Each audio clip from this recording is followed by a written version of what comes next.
My review of Robot Carnival. This is the VHS from Streamline Pictures back in 1991. This is the back cover, which kind of explains each of the different episodes.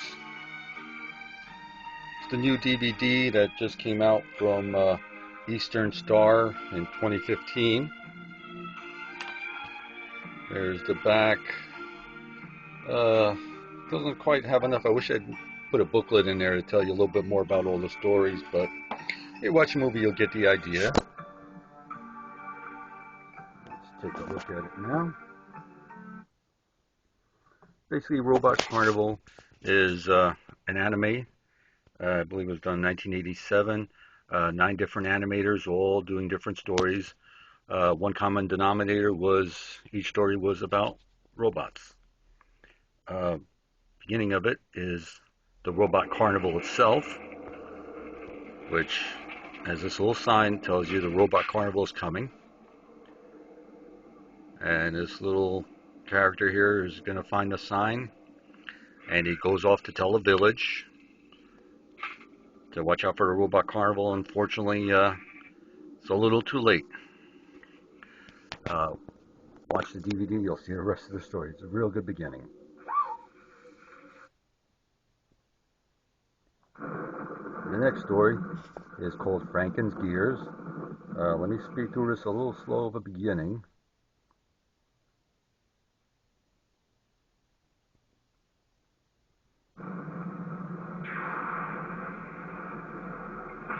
Basically, it's a Frankenstein story. A mad scientist is building a robot.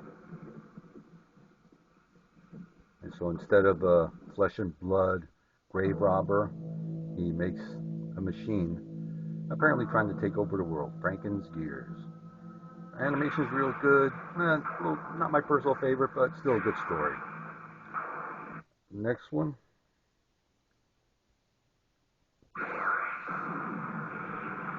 Anything with a big blast at the beginning, you can't go wrong.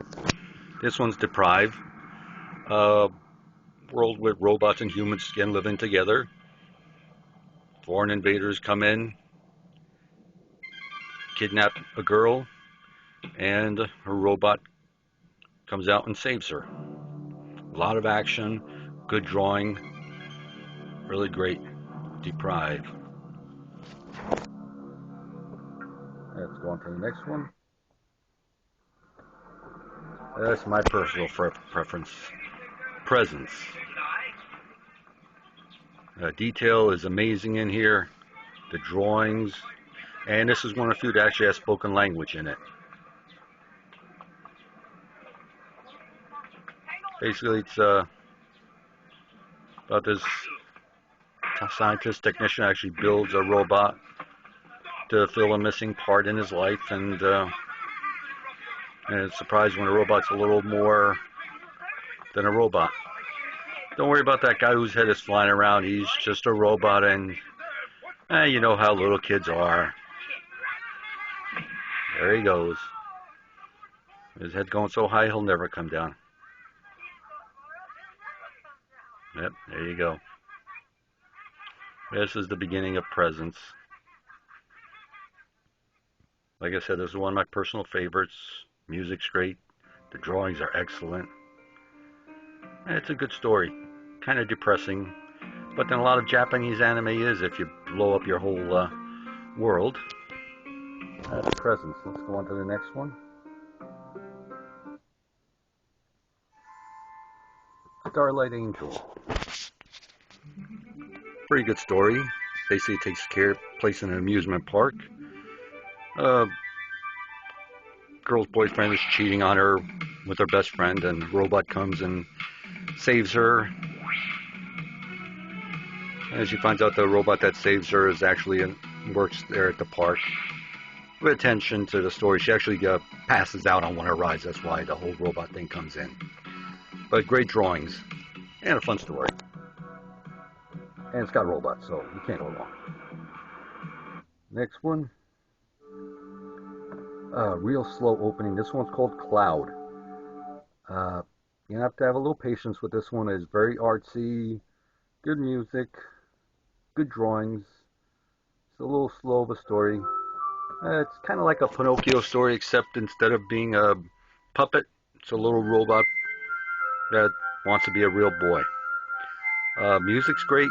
The drawings are great. The story's a little slow, but I'd be patient and watch through it at least once. Okay, that's Cloud.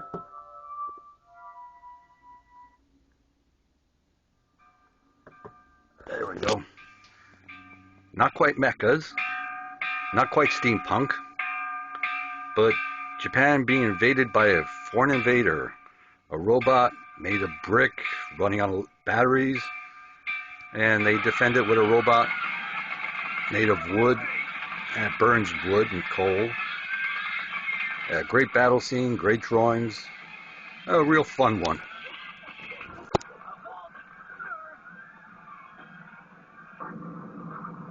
Tale of Two Robots. It's actually got a longer title, but that one's long enough for me.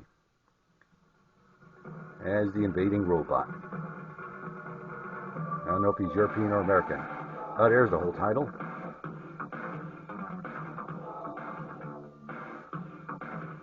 I like the Tale of Two Robots. It's much shorter.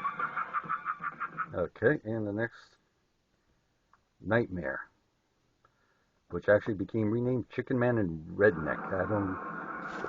I understand I liked it better called Nightmare, but that's there, right?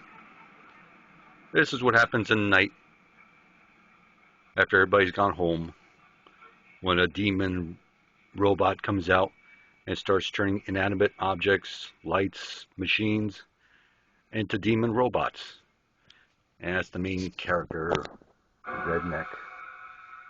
Real good story, kind of creepy, fast moving, great drawings.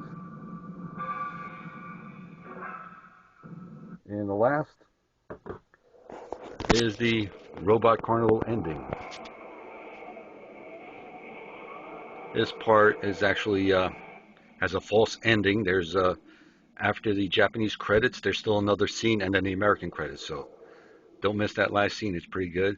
And this kind of goes over what the Robot Carnival used to be like before it lost its mind and started going insane and crushing and killing villagers and destroying cities. So this is Robot Carnival, 9 animators, which have all gone on to do much better, have become much better known. Let me put it that way, not better work, but better known with newer stories. But this one is a classic, definitely would get it. Like I said, it's not available in stores. You can order it online from a couple of different places. I'm not going to say anyone in particular. I don't want to prejudice anyone. But I would definitely get Robot Carnival. And that's it. Thank you for listening. I apologize for the video not being that great. I'm not a professional. I'm just doing this for fun because I love Robot Carnival so much. Thank you.